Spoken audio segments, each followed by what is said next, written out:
Hello जय हिंद दोस्तों, कैसे हैं आप सब लोग। आशा करते हैं आप सब मस्त होंगे और अपनी पढ़ाई में व्यस्त होंगे। दोस्तों आज की इस वीडियो में मैं आप सभी लोगों को सामाजिक विज्ञान के वेरी मोस्ट इम्पोर्टेंट क्वेश्चन बताऊंगा जो आपके आने वाले आगामी एग्जाम के लिए काफ़ी ज़्यादा इम्पोर्टेंट हैं। आइए दोस्तों फर्स्ट क्वेश्चन लेते हैं। आपका फर्स्ट क्वेश्चन है। फर्स्ट क्वेश्चन देखने से पहले आप लोग देख सकते हैं यहाँ पे समय आपका 3 घंटा 15 मिनट रहेगा और पूर्णांक आपका 70 नंबर रहेगा। अगर आप यूपी बोर्ड से बिलोंग करते हैं, अदर स्टेट से बिलोंग करते हैं, तो आप लोगों का पूर्णांक जो है वो घट बढ़ सकता है। ठीक है, बाकी यूपी बोर्ड वालों का पूर्णांक 70 रहेगा।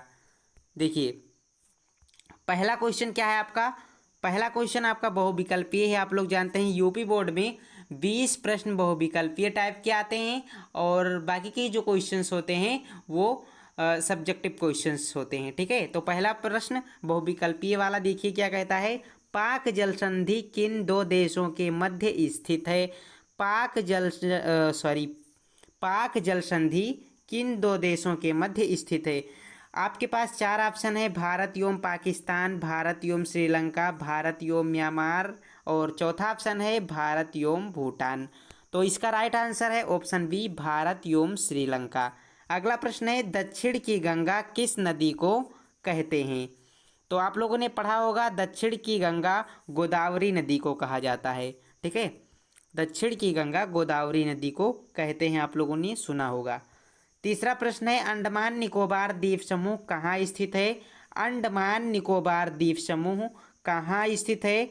आप लोग जानते हैं दोस्तों, तो कमेंट करके बताएंगे इसका राइट आंसर क्या रहेगा। ठीक है, सब लोग कमेंट करके बताइए क्या रहेगा इसका आंसर। इसमें से कौन सी झील लैगून का एक उदाहरण है। तो चिल्का झील लैगून झील के अंतर्गत आती है, ऑप्शन बी करेक्ट आंसर है। अगला प्रश्न है, शासन की सर्वोत्तम व्यवस्था है। शासन की सर्वोत्तम व्यवस्था राजतंत्र है, लोकतंत्र है, कुलीन तंत्र है या फिर इनमें से सभी है। तो शासन की सर्वोत्तम व्यवस्था लोकतंत्र मानी जाती है। ठीक है, लोकतंत्र को शासन की सर्वोत्तम व्यवस्था माना गया है। दोस्तों जो क्वेश्चन आपको मैंने दिया था इसका आंसर कमेंट करके बताना है।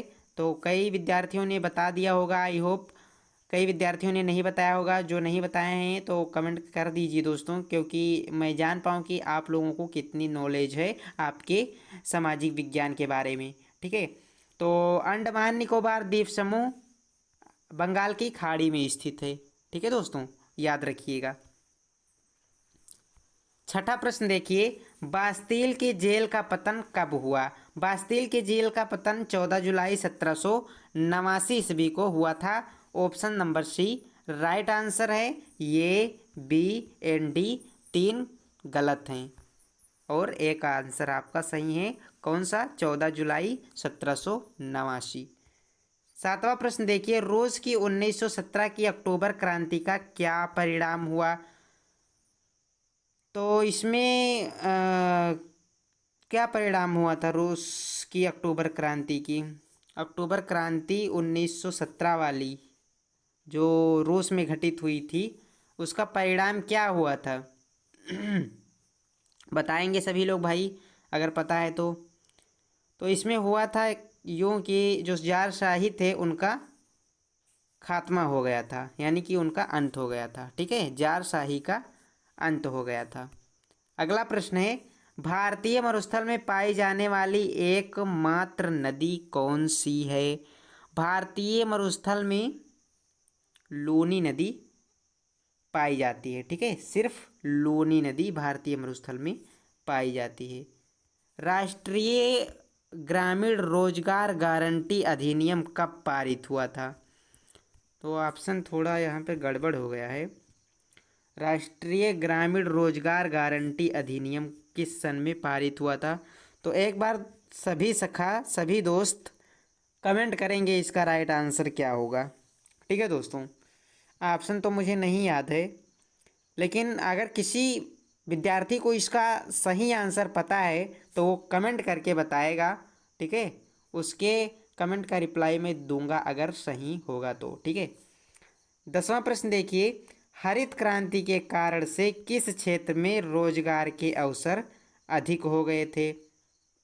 तो यहाँ पे भी ऑप्शन थोड़ा गड़बड़ हो गया है, क्षमा चाहता हूँ दोस्तों। हरित क्रांति के कारण कृषि के क्षेत्र में रोजगार के अवसर बढ़ गए थे। ठीक है, किस क्षेत्र में? कृषि के क्षेत्र में। आइए दोस्तों, कुछ सब्जेक्टिव क्वेश्चन भी आपको बता देते हैं जो कि आपको एग्जाम में अच्छे नंबर दिलाएंगे अगर आप लोग इन्हें तैयार करके जाएंगे तो।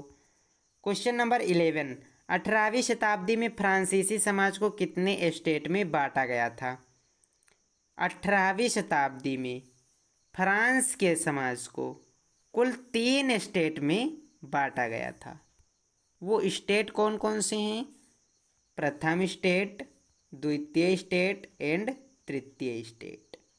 ठीक है, 3 स्टेट को 3 अलग अलग स्टेटों में बांटा गया था।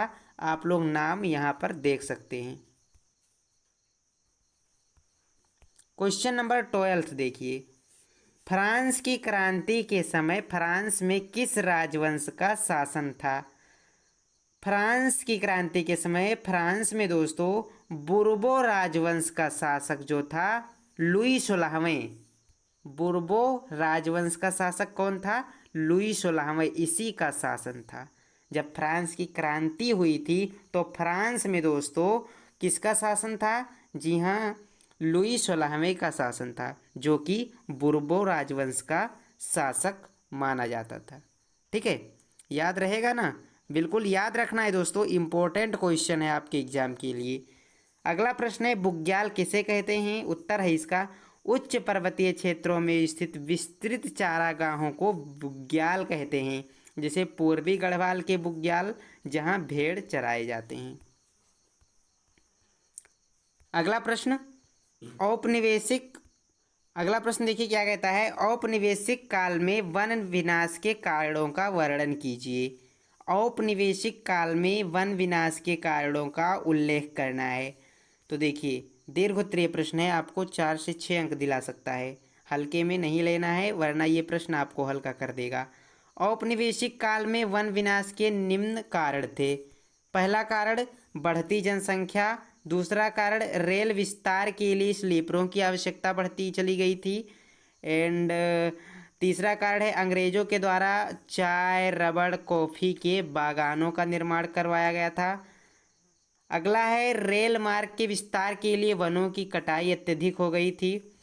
इंग्लैंड में ओक के पेड़ों का लुप्त हो जाना, इंग्लैंड में ओक के पेड़ नष्ट होने लगे थे, गायब होने लगे थे।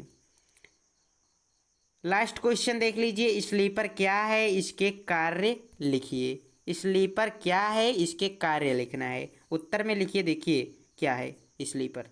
रेल की पटरी के आर पार लगे लकड़ी के तख्ते जो पटरियों को उनकी जगह पर रोके रहते हैं। रेल के पटरी के जो आर पार लकड़ी लगे होते हैं, लकड़ी के तख्ते, ये लकड़ी के तख्ते पटरियों को उनकी जगह पर रोके रहते हैं, इन्हें ही स्लीपर कहा जाता है। और इनके कार्य होते हैं, देखिए क्या कार्य होते हैं। यह पटरियों के बीच के आकर्षण बल को बनाए रखता है। ठीक है, क्या करता है? पटरियों के बीच के आकर्षण बल को बनाए रखने में मदद करता है। तो आई होप आपको समझ में आ गया होगा दोस्तों। ये कुछ इंपॉर्टेंट क्वेश्चन थे, ये तो कुछ थोड़े ही क्वेश्चन थे, तो आगे मैं आपको और भी क्वेश्चन बताऊंगा। ठीक है दोस्तों, तो आप लोग इसके लिए चैनल को सब्सक्राइब कर लीजिए अगर आप लोग चाहते हैं आगे अधिक से अधिक इंपॉर्टेंट क्वेश्चंस को पढ़ना, मॉडल पेपर पढ़ना जो आपके पेपर में आएगा। ठीक है, जो आपके स्कूल में पेपर आएगा उस पेपर को अगर आप लोग पढ़ना चाहते हैं, उसका क्वेश्चन क्या होगा उस पेपर का, ये सारी चीज़ें पढ़ने के लिए आप लोग हमारे साथ जुड़े रहिए। चलिए मिलते हैं नेक्स्ट वीडियो में। ऐसे ही वीडियो के लिए चैनल को सब्सक्राइब करके जल्दी से हमारे साथ जुड़ जाइए। जय हिंद, वंदे मातरम।